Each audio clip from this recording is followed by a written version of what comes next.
Mais une chose importante à comprendre, la première chose qu'il faut comprendre ici, c'est que vous vous rappelez de la question sur la durée du mandat.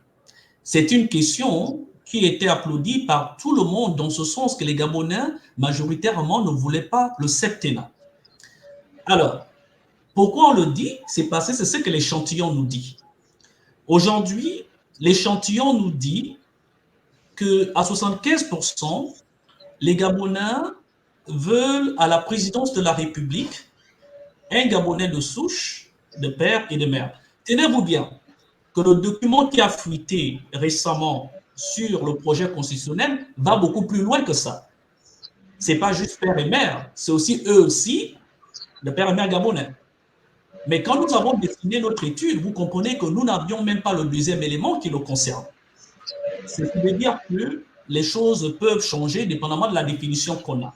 Mais quelle est l'analyse que notre cabinet fait des résultats que nous avons obtenus? Je pense que c'est surtout ça la question que nos auditeurs veulent savoir. Mais OK, qu'est-ce que le cabinet bien pense du fait que 75% des Gabonais veulent avoir un président de père et de mère, enfin de souche.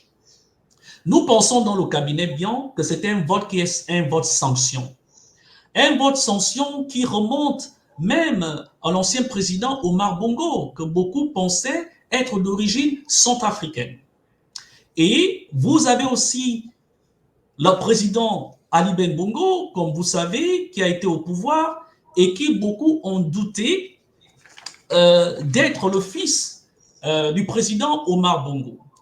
Et vous comprenez qu'à partir de l'article 10, ça a suscité beaucoup de débats, ça a coulé, on a vu beaucoup d'encre couler, dont nous pensons dans notre cabinet que les Gabonais ne sont pas xénophobes. Je n'irai pas jusqu'à penser que les Gabonais soient racistes, mais nous pensons que c'est un vote sanction qui est peut-être adressé directement à la famille Bongo. Mais cependant, pour Herbert et moi qui avons vécu un peu plus longtemps en Asie, on insiste beaucoup sur l'importance d'établir des objectifs, comme je l'ai dit en amont, sur 100 à 200 ans. Parce que c'est des décisions, si ça passe, qui auront des conséquences négatives à long terme. Parce qu'il y a quand même une clause qui demande de ne pas changer la Constitution. Et nous invitons toujours les protagonistes, que ce soit le oui ou le non, de s'asseoir et de vraiment réfléchir sur la question. Mais la question qu'on peut aussi se poser, c'est par rapport à l'élite gabonaise. En réalité, l'élite gabonaise a souvent quitté le Gabon pour aller étudier à l'étranger. Et si vous avez le bac à 16 ans et vous allez jusqu'au doctorat, quelle est la probabilité que votre premier enfant soit né d'une femme gabonaise? Des gens que je parle vont vous dire qu'aujourd'hui encore, j'ai parlé à un de mes frères qui est actuellement à Port-Gentil. Lui, il m'a même dit la probabilité de 0,01%. Bon, alors, donc les chances d'avoir un enfant dont la maman ou le papa est étranger, les probabilités sont élevées. Une fois de plus, nous parlons statistiques ici.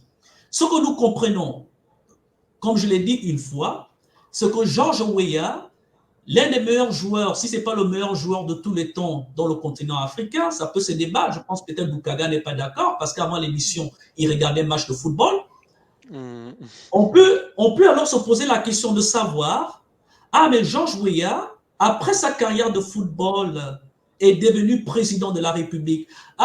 Mon cher Pierre-Emerick Aubameyang, même si tu dois passer par mon village pour arriver au tien, tu ne seras jamais président du Gabon. C'est la question. En fait, c'est ça les vraies questions en réalité.